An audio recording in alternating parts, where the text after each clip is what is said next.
So I have Mercury in Scorpio. I'm really judgmental. I make these mental judgments and I get fixated on them and I work on them. It's great for research. But around ex-wives, other situations, someone does something wrong, I remember for years. And I'll do someone's chart and they're a Gemini or something. They go through the same thing, but they get through it in a few minutes or an hour or two. And I go, what? I made this judgment and lived in this judgment for 20 years. They got through a similar thing and they dealt with it in 2 hours. How flaky are they? Or maybe they never even saw anything. Or maybe it takes me a longer time to think, oh, is my judgment wrong? How am I holding on to a judgment? Why can't I free it and be more alert? I'm imposing that judgment on this moment. And we can do that across years. 3 divorces. Boy, I'm lucky I can get a moment to think positively going forward. You know, yet you do. And eventually you have to get rid of the negative thoughts yourself anyways, because they cause disease. They become crystallized. They build up and they affect your health. And whoa, it builds up so strongly. So you don't want to just be defining aspects. Many people live at you got this aspect, so that means you're always going to be like this. It's a really gross interpretation. So you got this aspect. How do you deal with that? How does that affect you? How do you function with it? How alert can you be? Or how does this disturb your alertness? What work can you do? If you can let go of your mind and stop it and be at peace, the meditation that lets you turn your mind inward and be at peace, you can stop any of these negative aspects. It humbles, it just dissolves them all. But we usually can't do that for very long. Maybe a moment, maybe 2. With practice, you get 5-10 minutes. 15, 20 if you're lucky. But if you're doing it regular every day, that's still 15 or 20 minutes that aren't negative going into your memories, that make your memories more positive tomorrow. Something to think about. Okay, so when we're going into Venus, Venus is it's planet of love and beauty. You get great love, you get beauty, it's so all good. I'm glad I have Venus there. It's a planet of charm. It's a planet well, that's the charm, the sweetness, the pleasantness. These are all the nice things of Venus. But you turn it the other way around. It's what's the problem with too much sweets, too much niceness, too much charm, or too much wanting, lust, or envy? Well, these are huge factors. Well, when you want something, Venus seduces the mind. Now, Venus and Mercury can never be square each other. Not in a geocentric chart. They happen heliocentrically, but not in a geocentric chart. Mercury can only be 28 degrees away from the sun. Venus can be 49. You know, so they can get up to 70 something. They can't get up to the square. They can be in conjunction with each other, and that can be really positive, or it can be really stressful another way. It allows the influence of Venus to affect the way one thinks in a stronger, more demanding way. Oh. It's like if you have a sister who wants something. I'm saying sister because we're talking Venus, could be brother. But you have a sister who's wanting something, demanding attention. She's not getting it. Nobody's going to get any mental peace until she calms down. Same way with our own desires. When we want something, Venus seduces our mind. We have to think about it. I want a beer, I want a beer, I want a piece of cake. I gotta have this, I gotta have that, I gotta have another chocolate, I gotta have another, how can you have one cookie without going on having the next one? Our wants, our tastes. I love this taste. I love these things and I hate these things. I love this, I hate that. I love you, I hate you. They're both aspects of Venus. It's attraction and repulsion. That magnetism. We're out here we're really here in the moment, alert in the moment. And we have a certain magnetism that's there. But in that magnetism, we make choices. This is better than this. I like this more than that. I like that person more than this person. I'd never kiss that person. Oh, I wish I could sleep with that person. Or I got to do this, or I got to buy this, or I got to have this. We make thousands of choices a day of what we want. Every one of those choices seduces Mercury or requires a whole lot of thinking. and a way of scheming to try and think of the memories out of all the things in the past, and all the things I have at home, all the things of how do I get what I want? Or what do I have to do to get it if I want it, if I don't have it? Or how do I survive not having what I want? So the mind really gets pulled between the moon, the memories, and Venus.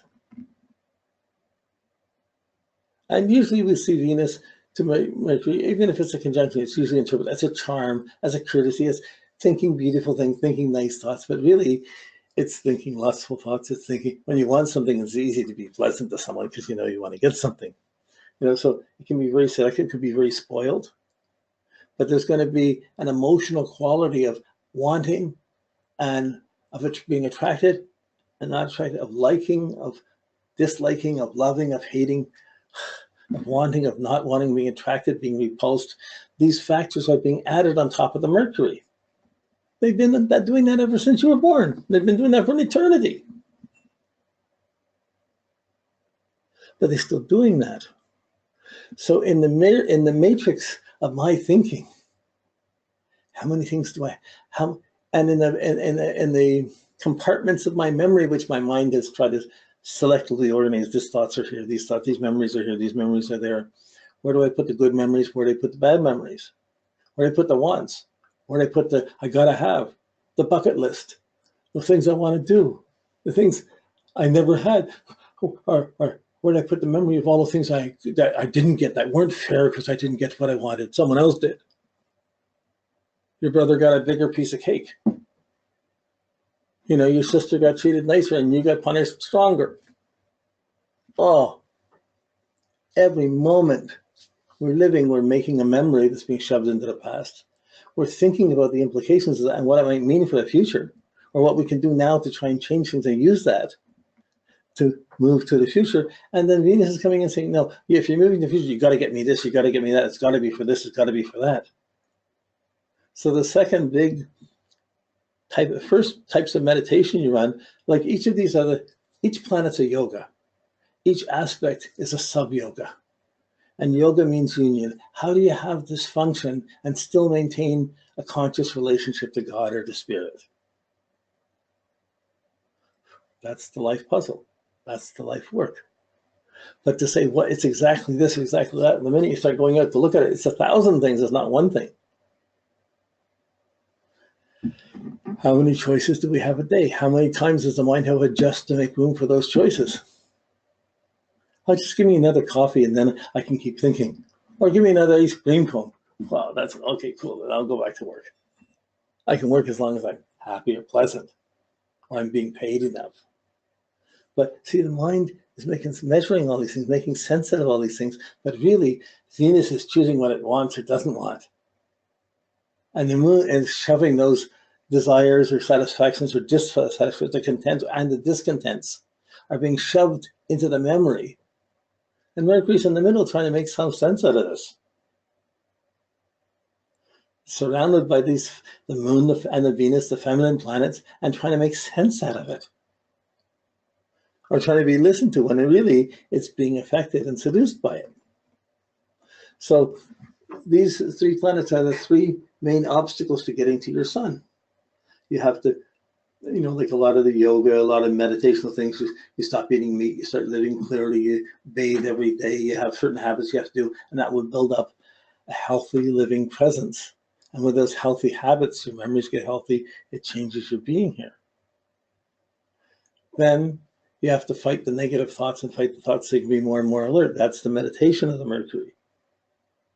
But really, if you're just going on your ego and you're not trying to meditate at all, it's nothing to do with the meditation. So I'm going to think this, I'm thinking this, I want this, I'm going for this, I'm planning this, how do I get this, how do I get that? It's just pushing those thoughts out and saying that's the only way there is.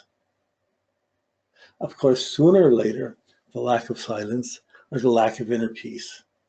Because when you're putting everything out, you don't listen to your own heart. Wow.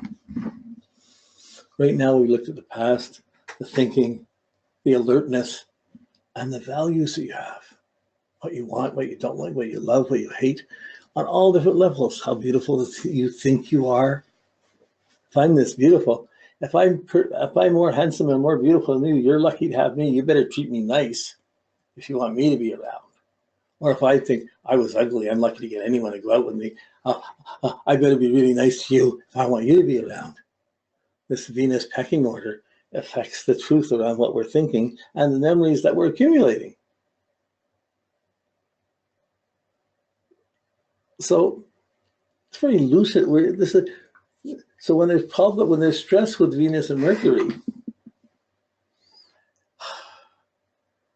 it's a biased mind. It's biased by the attitude of the sign it's in, but really it's being biased by the choices of what you want. Friends that you, for example, you can choose certain friends, but if you choose those friends and they're not good people, you're going to be with the not good people, and it's going to affect all the other friends you're not going to have. Again, something to think about. So we try and think about it, how do we get clear of it? How do we resolve it? It's how to be peaceful in the moment. Okay, so when you can get a glimpse of this, this is what I call working a chart, working the aspects, because you're trying to say, what's between Mercury and Venus? What's between Mercury and the moon? We'll get to Venus and the moon, and we'll be going over this again next week. But just right now, we're trying to look at how we're thinking. And it's a landmine. When do you ever get a moment's peace? Everyone's always telling you what to do. Families coming up with stuff to say. There's always money. There's rent to pay. There's food to get. There's things that cost money. Things you want. And you have to take care of family, kids, whatever. Like, wow, people get caught that that's the whole of reality. And they burn out. They start making more biased or more frivolous or more distorted decisions that start going into the past and into the memories and make one caught in a situation where I can't get what I'll never get what I want. I can't think. It starts imposing these things on the alertness of the moment, so that you're assuming the negative. And if you're assuming negative, you're not seeing clearly. Even if it's there, you don't have to be that attached to it. Even if you're there and you're attached to it, you're still challenged to be alert. I mean, I grew up in a really violent, alcoholic situation. Always afraid of parents or being knocked around or whatever. So I became really alert to when to disappear. When to just run and get out of the place. If I got out of the place, I didn't have to think about that. So, I mean, I grew up, I have memories, some memories of the houses and the place we lived in, but most of my memories are having run out of the house and being out in the field, out in the river, out playing by myself or usually by myself or with some friends or fishing or doing something that wasn't at home, that was balancing that. So you can't presume, oh, it's just this, it's too diversified, there's too many ways this can happen. But it doesn't mean it's not really useful information to know someone's struggling with these layers. But when you see you're struggling with these layers, it helps you to start to observe the person and be able to see, oh, they're struggling with it there. But at the same time, you might be able to see, oh, here's a piece more. How do you find the peace in this? How do you find clear thinking in this? You have to calm down the desires. Have to count. I gotta have another. Venus is the alcoholic planet.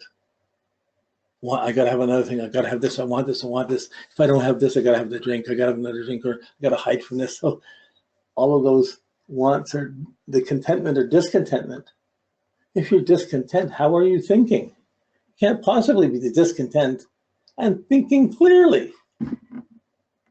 You can be seeing clearly that you're discontent, but you're going to try and think how to get out of this. But the thinking to get out of this really requires you to stop wanting the things you want and changing values. These are major inner works. This is the yoga of changing each planet.